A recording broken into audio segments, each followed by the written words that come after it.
Hello and welcome to Neverwinter Nights 2, and this will be part 20.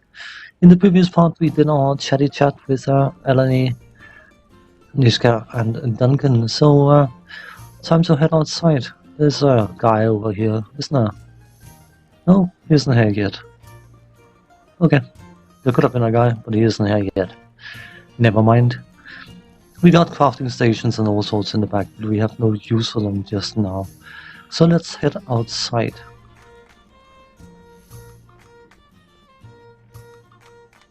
Here we can select the party. If we find more NPCs to join us, they will be in the list and you can have yourself and 3 companions, so we will just accept what we got.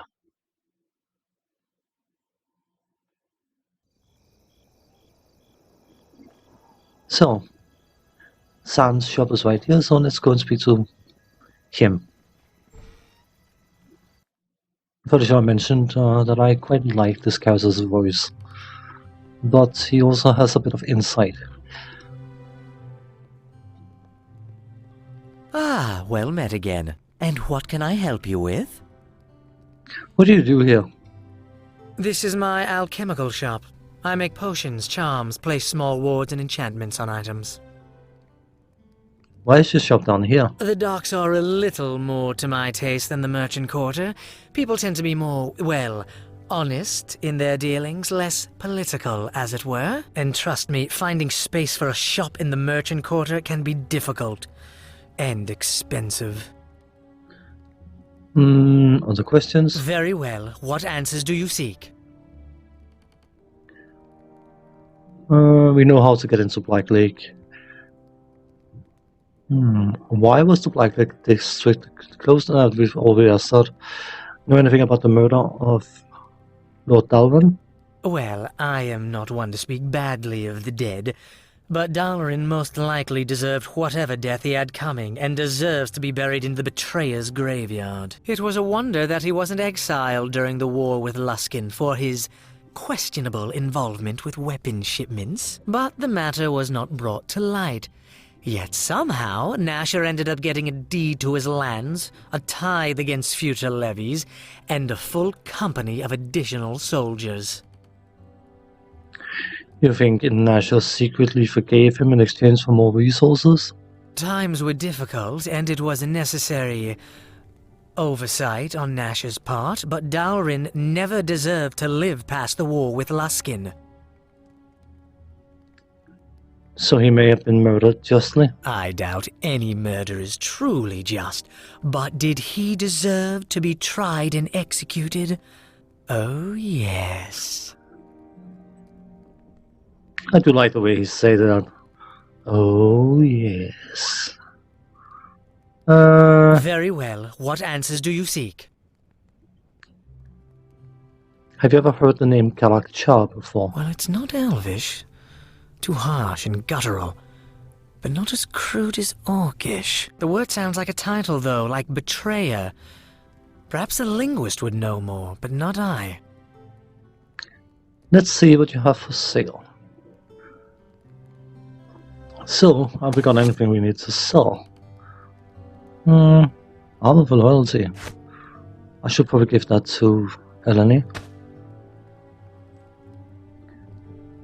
Could sell some of these things, you know, but it's perfectly fine. Do we have anything in here we need to sell? The prices you are offered by the different vendors will be very, very different. You can probably have these 709, not too bad. Well, thankfully this game doesn't suffer from the concept of, oh, I am an armorer, I will only buy armors. Don't sell your petty little pebbles to me. It's possibly very role play accurate, but it's also a bit annoying for a player. Anyway, what has he got? He's got boots of tumbling, which I don't care about, gloves of spellcraft.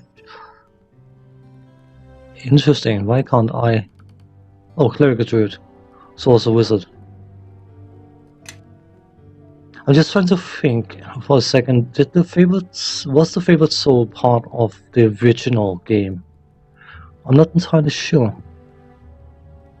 I can't remember whether the favorite soul was added with one of the expansions, because the only reason I'm making an observation about it is that there's an awful lot of comments in West Harbor by if you are playing a cleric and you speak to Brother Marion, then he acknowledges you as a priest. But he doesn't acknowledge the favorite soul as being someone of divine ability. So I can't remember. Anyway,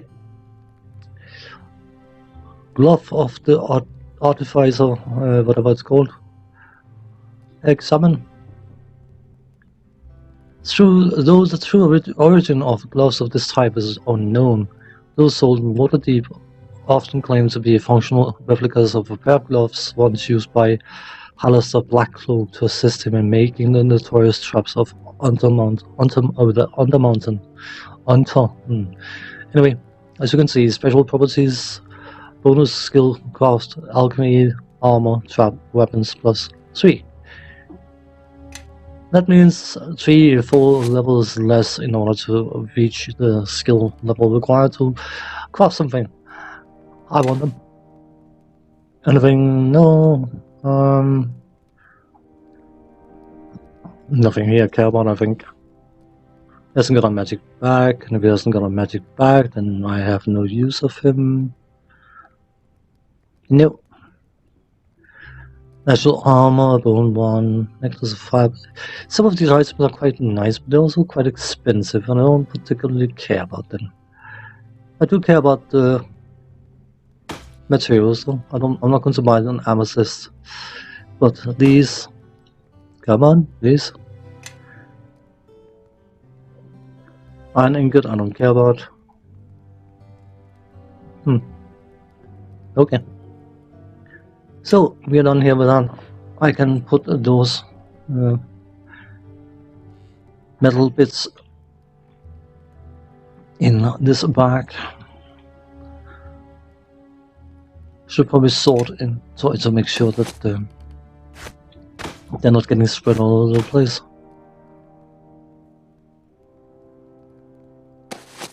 Is that it?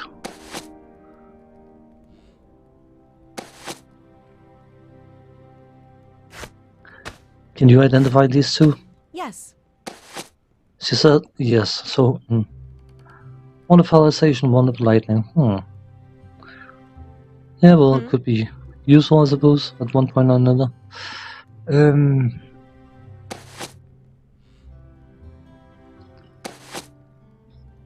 Open. Open, please. Sesame, open. I just throw them in here. Scarf of parchment. Aha. Probably some lore stuff that I'm not particularly concerned about right now. We want to keep that. The silver shards, by the way, they have special properties, and I should probably show them, because I haven't done that. Recall this shard from the ruins near West Harbor where it had been hidden by Dagon, your foster father. The silvery piece of metal looks like a fragment of a piece of a once well-crafted item. Though not obviously magical, just having the shard with you grants you a sense of confidence and destiny. Plus 10 hit points even. The other one we acquired. The small metallic shard appears to be a fragment of a larger blade. There's an odd familiarity about it, and you instinctively know what power the fragment possesses. Resistance, acid 5, and electrical 5. So that means, of course, the first 5 points of acid and electrical damage is automatically ignored. So you can possibly imagine if we get more shards, we'll get more passive bonuses. So, let us make sure she's using that armor. I just gave her armor of loyalty, by the way, in case I haven't checked it. It's considered to be light armor. Dominate person, charm, person immunity. She doesn't really care about it because she's an elf, so she's already immune to those, but it's better armor class. The one I always seem to forget to actually get decent armor for is Kelgar. He's a dwarf. He likes fighting. He can take a bit of a beating.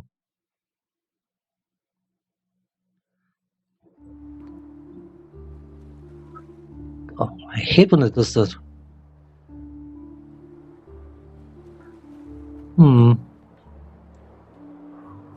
Caleb, armorsmith, weaponsmith, and city watch. I wonder, is there anything we can bump into? There might be some hostiles around, you never know. Just do a bit of a scouting around.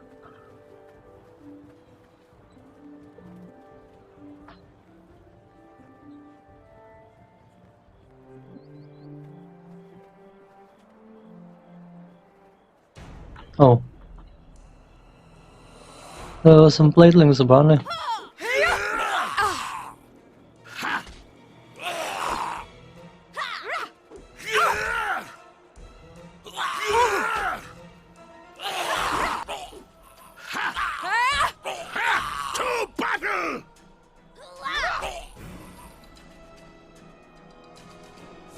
Cute.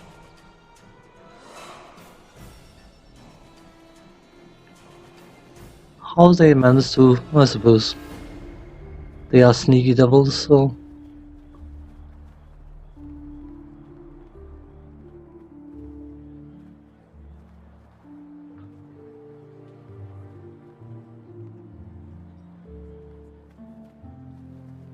Just having a look around, just in case.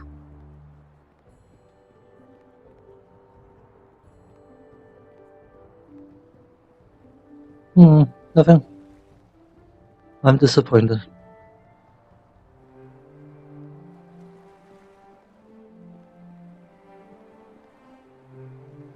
No, nothing to punch, kick, stab, shoot.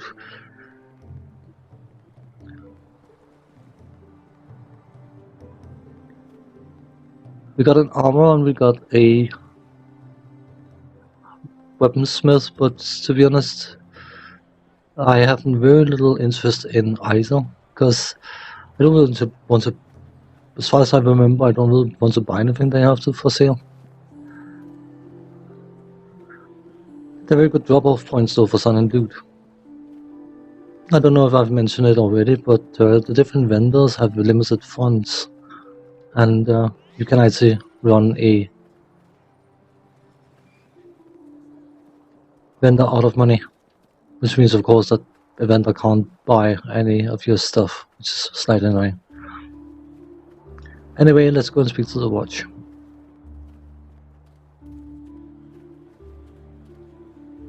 I will get past both the armorer and swordsmith at one point or another, so any purchasing business will be left to that point. Let's try and progress this story a bit.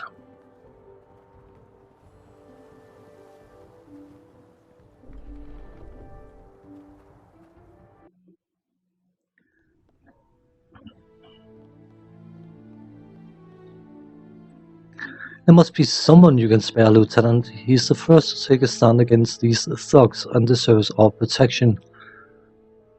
You know the number of men I have available to me, Marshal. You also know the efforts I've been taking to weed out turncoats.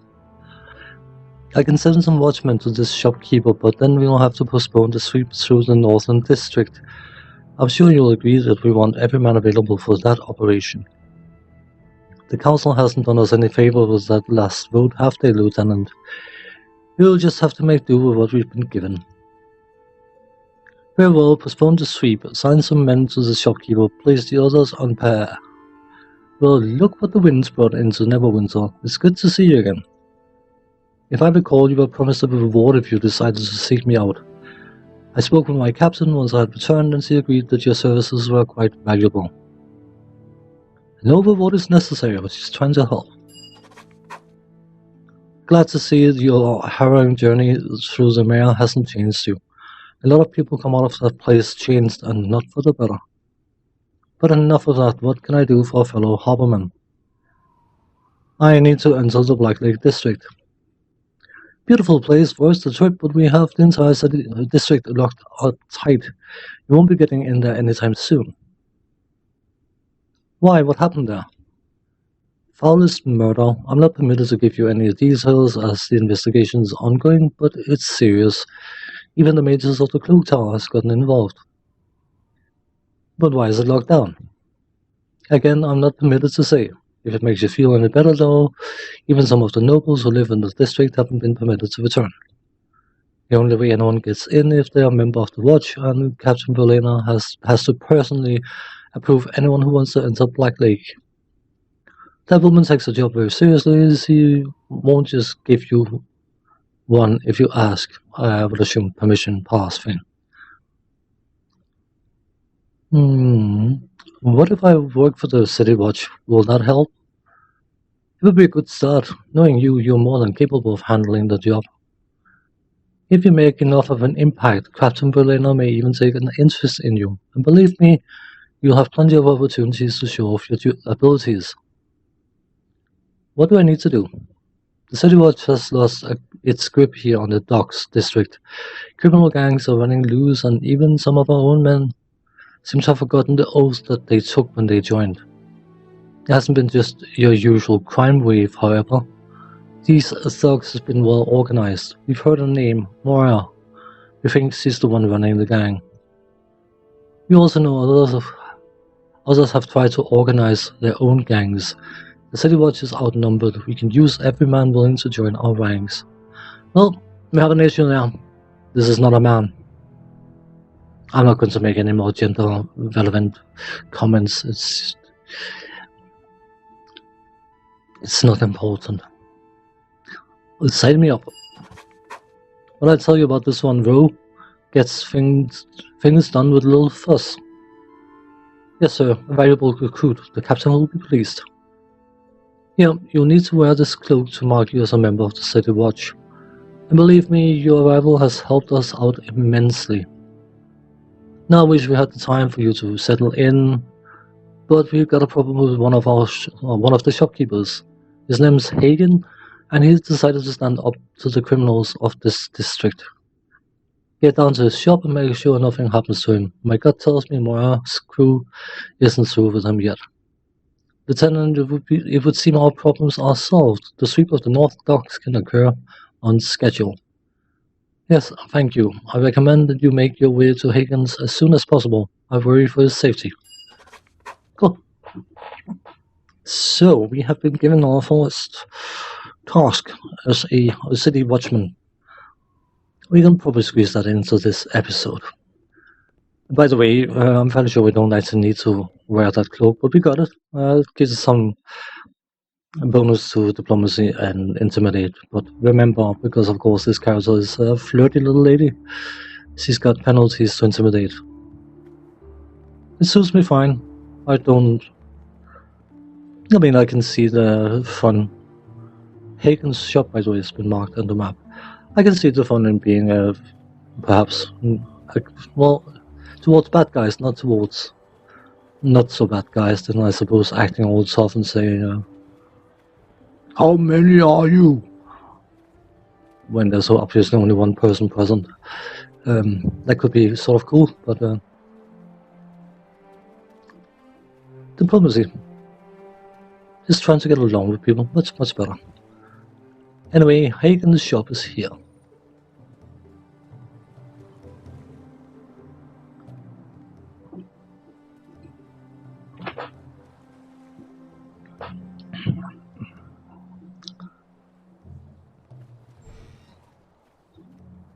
Come on, please. Enter the door. Enter the room. Entering the door is not going to do anything.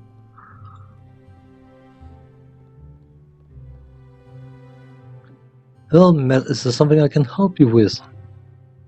I'm here to speak with Hagen. I'm Visa. My father's Hagen. Might I ask what you wish to speak with him about? I may be able to help instead. I'm with the City Watch. I'm pleased to see that the Watch still responds so promptly to reports of crime. It's good to know that the Watch considers threats to one's livelihood as sufficient reason for an investigation. May I speak with Hagen, please?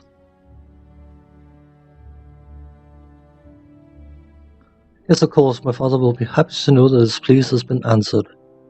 The City Watch has honored us with their presence, Father. Perhaps a celebration is in order. Be silent, Visa. They are here now and they mean to help. Thank you for responding. Forgive my daughter. She has yet to learn patience. She's definitely a charmer.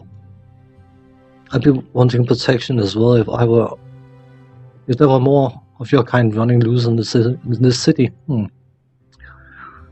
So what can I do for you, Hagen?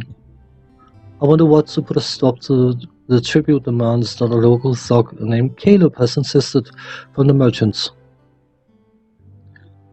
Tribute for what? For all the services that he's been providing. You listen to Caleb's goons and you'd think the only reason the entire docks hasn't burned down is because of their efforts. So what is it that you're requesting from the watch? Well, I've already refused to pay. It doesn't take an arc wizard to figure out that wouldn't be enough. Caleb's bound to send more men to collect his tribute. I need you to protect me from them. Why don't you just hire some bodyguards? Now look, I'm a citizen of Neverwinter. I pay my taxes. Taxes which then has to pay you. Yeah, we've heard it all before. I don't see why I would need to hire mercenaries when the watch's purpose is to protect citizens like me. I can't promise anything, but I'll see what I can do about your situation. That's all I can ask of you, I suppose. It is. Visa, I want you to go home where it's safe until this is all over. I don't want you getting hurt. I'm not leaving you here alone, Papa. I want to help if Caleb sends more men.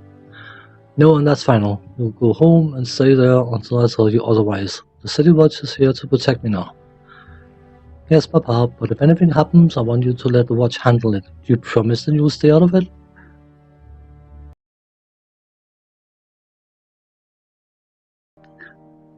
Yes, you have my word.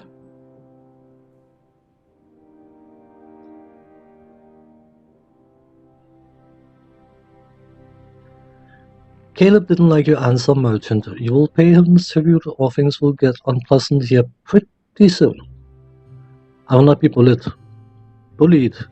Caleb has my answer. I owe him nothing. Wrong answer, old man. Maybe a few broken bones will change your mind. Where's your daughter? Sent her away, did you? Not smart at all. We can find her. Be a shame if something happened to her as well. Lovely people. Look, the merchant thinks the City Watch can help. I thought wisdom came with age, old man.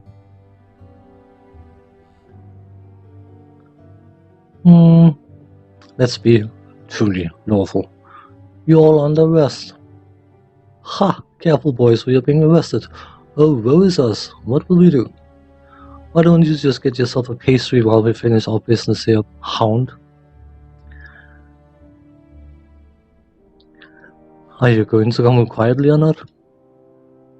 Let me think about that. How about no? Boys, the City Watch is getting opposite again. Time to bring them down a peg. Well, someone's casting cold lightning. We promise to protect the, I suppose.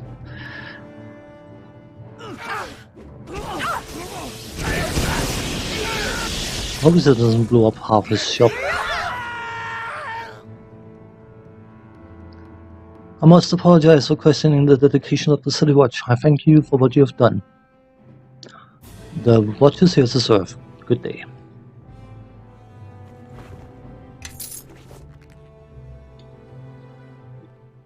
It's a very, very stoic answer. Like it.